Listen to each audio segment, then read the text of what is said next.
Praise the Lord. എല്ലാ ആത്മീയ മക്കൾക്കും നമസ്കാരം. യോഹന്നായുടെ പുസ്തകം 11 അധ്യായം 14 തൊട്ട് 46 വരെയുള്ള വാക്യങ്ങളെ അടിസ്ഥാനമാക്കിക്കൊണ്ട് ഇന്ന് നമ്മൾ ചിന്തിക്കുന്നത്.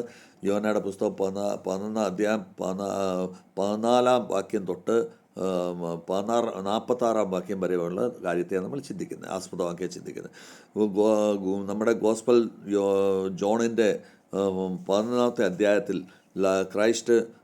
ജീസസ് ക്രൈസ്റ്റ് ലാസറിനെ മരണപ്പെട്ട അവസ്ഥയിൽ നിന്ന് 4-ാം ദിവസം ഉയർത്തെഴുന്നേൽപ്പിക്കുന്ന കാര്യമാണ് നമ്മൾ കാണുന്നത്. ഈ അതേ ലാസറിൻ്റെ സിസ്റ്റേഴ്സ്, അതായത് മേരിയും മാർത്തയും ഉണ്ടല്ലോ, യേശുക്രിസ്തുവുമായിട്ട് വളരെ അടുത്ത് നിന്നുകൊണ്ട് സേവനം ചെയ്യുന്ന ഒരു വ്യക്തികളായിരുന്നു. അപ്പോൾ അവർ യേശുവിൻ്റെ കൂടെ നടന്ന് അവർ സമൂഹത്തിന് സേവനം ചെയ്യുന്ന വ്യക്തികളായിരുന്നു. അപ്പോൾ ആ ഒരു സമയത്ത് ലാസർ 4 ദിവസം പഴക്കമുള്ള മരണപ്പെട്ട ലാസറിനെ പുനർജീവിപ്പിക്കുന്ന ഒരു സംഭവമാണ് ഇവിടെ കാണുന്നത്. ഈ ഒരു അനുഭവം എന്ന് പറയുന്നത് വലിയൊരു സംഭവമാണ്. യേശുക്രിസ്തുവിൻ്റെ ഇത്രയും വലിയ സംഭവത്തിൽ ഏറ്റവും വലിയ അതിശയകരമായ സംഭവമാണ്. നമ്മൾ അതിനെ ആ രൂപത്തിൽ മനസ്സിലാക്കണം. അതായത് യേശുക്രിസ്തു പറയുന്നത് ഞാൻ ജീവനും പുനരുത്ഥാനവും ആകുന്നു എന്ന് പറയുന്നു. എന്നാൽ ഇതിൽ നിന്ന് നമുക്ക് പഠിക്കാൻ കിട്ടുന്ന ലാസർ മരണപ്പെട്ടു എന്ന് യേശുക്രിസ്തു പറയുന്നു. 14 തൊട്ട് 16 വരെയുള്ള വാക്യത്തിൽ മാർത്തായും മറിയമും ദുഃഖത്തിലാണെന്നുള്ള 17-ാമത്തെ വാക്ക് തൊട്ട് 32-ാമത്തെ വാക്യം വരെ യേശു കരയുന്നു എന്ന് നമുക്ക് കാണാൻ സാധിക്കുന്നത്. 33-ാം വാക്യം തൊട്ട് 37-ാമത്തെ വാക്യം വരെ ലാസറിൻ്റെ പുനരുത്ഥാനം എങ്ങനെയുണ്ടായോ 38 തൊട്ട് 44 വരെയുള്ള വാക്യങ്ങളും, പിന്നെ ജനങ്ങളുടെ പ്രതിക്രിയ എന്തെങ്ങനെയുണ്ട്, അഭിപ്രായങ്ങൾ എങ്ങനെയുണ്ട് 45 തൊട്ട് 46 വരെയുള്ള വാക്യങ്ങൾ ആസ്പദമാക്കി നമുക്കത് ഓരോന്നുമായിട്ട് ചിന്തിക്കാനായിട്ട് സാധിക്കും. ഈ മരണപ്പെടുമ്പോൾ യഹോവയുടെ വലിയൊരു ബ്ലെസ്സിങ് അല്ലെങ്കിൽ മഹിമയാണ് ഗ്ലോറിഫൈ ചെയ്ത് അവിടെ നമുക്ക് കാണാൻ സാധിക്കുന്നത്.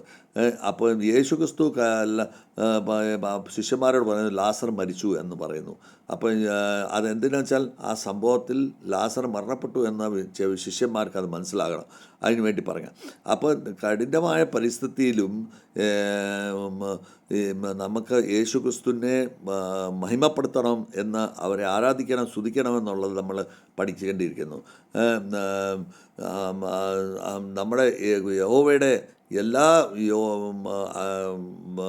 യോജനകളും എല്ലാ കാര്യങ്ങളും യഹോവയുടെ ഒരു നിശ്ചിത സമയത്താണ് അത് പൂർത്തീകരിക്കുന്നത്. അപ്പം നമ്മളത് ലേറ്റാവുന്ന എന്താണ് നമ്മൾ ചിന്തിച്ച് നമ്മൾ പ്രയാസപ്പെടേണ്ട കാര്യമില്ല.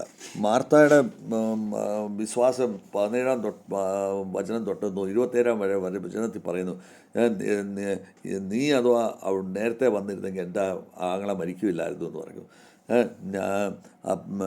അപ്പോൾ യേശുക്രിസ്തു പറയുന്നത് ഞാൻ പുനരുത്ഥാനവും ജീവനുമാകുന്നു എന്ന് അവരോട് പറയുന്നു. യേശു ഈ അതിശയകരമായ കാര്യങ്ങളെല്ലാം കാണിച്ച കൂട്ടത്തിൽ നമുക്ക് മനസ്സിലാക്കേണ്ടത് യേശുക്രിസ്തു മറ്റുള്ളവർക്ക് ജീവൻ പകരുന്ന വ്യക്തിത്വമാണ്. നമ്മൾ യോഹന്നായുടെ പുസ്തകം 5-ാം അധ്യായം 24-ാം വാക്യത്തിൽ പറയുന്നത്, എന്നെ ആര് വിശ്വസിക്കുന്നോ അവന് അനന്ത ജീവൻ കിട്ടും, അവന് പുനരുത്ഥാനത്തിൽ കൂടി അവൻ ഒരു പുതിയ മനുഷ്യനായിത്തീരും എന്നാണ് പറയുന്നത്. അപ്പോൾ യേശുക്രിസ്തു 36, 33 തൊട്ട് 35 വരെയുള്ള വാക്യങ്ങൾ പറഞ്ഞിരുന്നത് യേശു കരങ്ങിപ്പോയെന്നാണ് പറയുന്നത്. യേശു ഒരു മറ്റുള്ളവരുടെ ദുഃഖത്തെ മനസ്സിലാക്കുന്ന ഒരു വ്യക്തിത്വമായിരുന്നു. അദ്ദേഹം വളരെ സെൻസിറ്റീവായിട്ടും ഒരു സ്നേഹിക്കുന്ന ഒരു വ്യക്തിത്വമായിരുന്നു. നമുക്കത് മനസ്സിലാക്കാം. ഇബ്രാനിയുടെ പുസ്തകം 4-ാം അധ്യായം 15-ാം വാക്യത്തിൽ എന്താണ് പറയുന്നത്? അദ്ദേഹം നമ്മുടെ കുറവുകളെ, നമ്മുടെ വീക്ക്നെസ്സിനെ അറിയാവുന്ന ഒരു വ്യക്തിത്വമാണ് യേശുക്രിസ്തു എന്ന് നമുക്കവിടെ മനസ്സിലാക്കാം. ലാസർ, അതുകൊണ്ടാണ് ലാസറിനെ ജീവിപ്പിക്കുന്നത് 38 തൊട്ട് 44 വരെയുള്ള വാക്യങ്ങളിലേക്ക് അടിസ്ഥാനമാക്കിക്കൊണ്ട് നോക്കുമ്പോൾ ലാസറിനെ യേശുക്രിസ്തു പറയുന്നു, ലാസറെ വെളിയിൽ വരൂ. അപ്പോൾ കല്ലറയിൽ നിന്ന് ലാസർ ജീവിച്ചെഴുന്നേറ്റ് അദ്ദേഹം വെളിയിലേക്ക് വരുന്നു. അപ്പം അങ്ങനെ ജീവനൊക്കെ കിട്ടുന്ന ആ ലാസറിന് ഒരു പുനരുത്ഥാനമാണ് ഉണ്ടാകുന്നത്.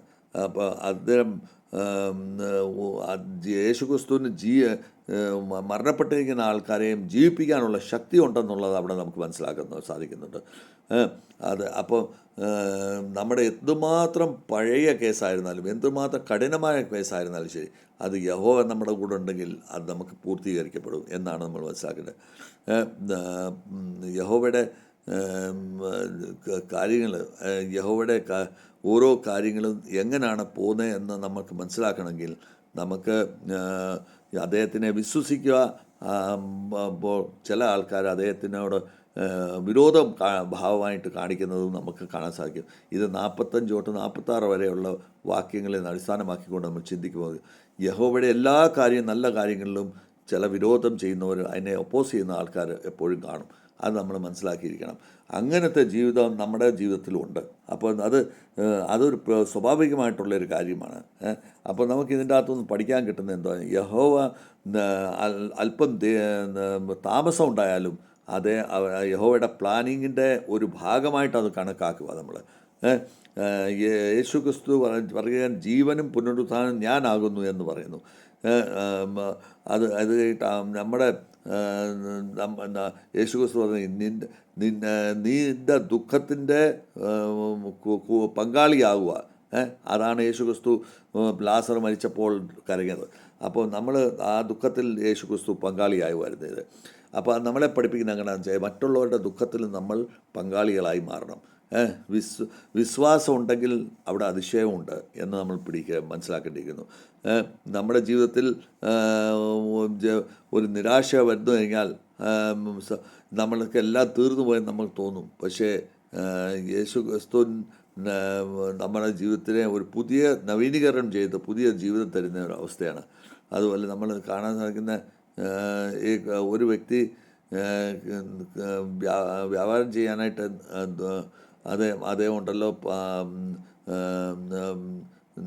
ഈ എല്ലാം തീർന്നു പോയി. അദ്ദേഹത്തിൻ്റെ ജീവിതത്തിൽ എല്ലാം നഷ്ടപ്പെട്ടു പോയപ്പോൾ അദ്ദേഹം നിരാശയിലായി തീർന്നു. അപ്പോൾ ഒരു ദിവസം അദ്ദേഹം പ്രാർത്ഥിച്ചു കഴിഞ്ഞപ്പോൾ അദ്ദേഹത്തിന് ഒരു പുതിയ ഒരു ഉണർപ്പ് വന്നു. ആ ഉണർപ്പിൽ കൂടെ അദ്ദേഹം ഒത്തിരി അദ്ദേഹത്തിൻ്റെ ബിസിനസ് വളരെ വളർത്തിയെടുക്കാൻ സാധിച്ചു. അങ്ങനെ പതുക്കെ അദ്ദേഹത്തിൻ്റെ ജീവിതം മാറിമറിയും. അങ്ങനത്തെ ഒരു അവസ്ഥയിൽ നമുക്ക് കാണാൻ സാധിക്കുന്നത് യഹോവ നമ്മുടെ നഷ്ടപ്പെട്ട സ്ഥിതിയിൽ നിന്ന് പുനർജീവിച്ച് പുതിയൊരു തുടക്കത്തിലേക്ക് ആക്കി തീർക്കാൻ യഹോവ എപ്പോഴും നമ്മളെ ശ്രമിക്കാറുണ്ട്. നമ്മൾ മരണത്തിൽ പെട്ടുപോയി കഴിഞ്ഞാൽ നമ്മളെ വീണ്ടും ജീവിപ്പിക്കാനുള്ള ശക്തി യഹോവയിലുണ്ട് എന്ന് നമ്മൾ മനസ്സിലാക്കണം. നമ്മൾ ഇതിൻ്റെ വാക്കിൻ്റെ അർത്ഥം മനസ്സിലാക്കണം. മരണത്തിൽ കൂടി ജീവൻ വരെ എന്നാണ് ഇതിൻ്റെ ഒരു ഹെഡിങ് നമുക്ക് കൊടുക്കാൻ പറ്റുന്നത്. അങ്ങനത്തെ യഹോവയുടെ താമസമുള്ള കാര്യങ്ങൾ നമ്മൾ വിശ്വാസത്തോടു കൂടി സ്വീകരിച്ചു കഴിഞ്ഞാൽ നിശ്ചയമായിട്ട് നമ്മുടെ താമസിച്ചാലും നമ്മുടെ കാര്യങ്ങൾ സാധിച്ചു കിട്ടുമെന്നുള്ള പേടിക്കണ്ട. യേശുക്രിസ്തു ജീവൻ്റെ സ്രോതമാകുന്നു എന്നുള്ളത് നമ്മൾ പഠിക്കണം. നമ്മൾ യേശുക്രിസ്തുവായിട്ടുള്ള ഉറച്ച വിശ്വാസം നമ്മൾക്ക് ഉണ്ടായിരിക്കണം. അത് കഴിഞ്ഞ് നമ്മൾ ചിന്തിക്കാൻ അസാധ്യമായ കാര്യങ്ങൾ യഹോവയുടെ കയ്യിലേക്ക് വിട്ടുകൊടുക്കണം എന്ന് നമ്മൾ ചിന്തിച്ചിരിക്കേണ്ടിയിരിക്കുന്നു. അപ്പോൾ 42ാമത്തെ ഈ ഉപവാസ സമയത്ത് നമുക്ക് കാണാൻ സാധിക്കുന്ന ഈ പ്രകാരമാണ്. അതായത് നമ്മുടെ ഉപവാസ സമയത്ത് നമ്മൾ ജീവിക്കുന്നത് എങ്ങനെയാണെന്നുള്ളത് നമ്മളെ തന്നെ പരിശോധിക്കണം. ഞാൻ യഹോവയുടെ താമസമുള്ള കാര്യങ്ങൾ നടത്തുമ്പോൾ ഞാൻ ആ സമയത്തും യഹോവയെ പൂർണ്ണ വിശ്വാസത്തിലും പൂർണ്ണ ഒരു ചിന്തയിലുമാണോ ഞാൻ യഹോവയായിട്ട് അടുത്ത് നിൽക്കുന്നത് എന്നുള്ളത് നമ്മൾ ചിന്തിക്കേണ്ടിയിരിക്കുന്നു. നമ്മൾ അസാധ്യമായ കാര്യങ്ങൾ എല്ലാം ശരിയായി കിട്ടുമെന്നുള്ള വിശ്വാസം നമുക്കുണ്ടോ എന്ന് നമ്മൾ പരിശോധിക്കേണ്ടിയിരിക്കുന്നു. മൂന്നാമതായിട്ട് നമുക്ക് ചിന്തിക്കേണ്ടത് നമ്മുടെ ജീവിതത്തിൽ എവിടെ മരണപ്പെടുന്നുവോ അവിടെ യേശുക്രിസ്തു അല്ലെങ്കിൽ യഹോവ നമ്മളെ അവിടെ വന്ന് നമ്മളെ ജീവൻ നൽകുന്നു എന്ന് നമ്മൾ വിശ്വസിക്കുന്നുണ്ടോ? അത് നമ്മൾ പഠിക്കേണ്ടിയിരിക്കുന്നു. അപ്പോൾ നമുക്ക് ഇവരെ പ്രാർത്ഥിക്കേണ്ട ഈ പ്രകാരമാകുന്നു. എൻ്റെ ദൈവമേ, ഞാൻ വിശ്വാസത്തിൽ ഉറച്ചു നിൽക്കുന്നതായി തീരണമേ.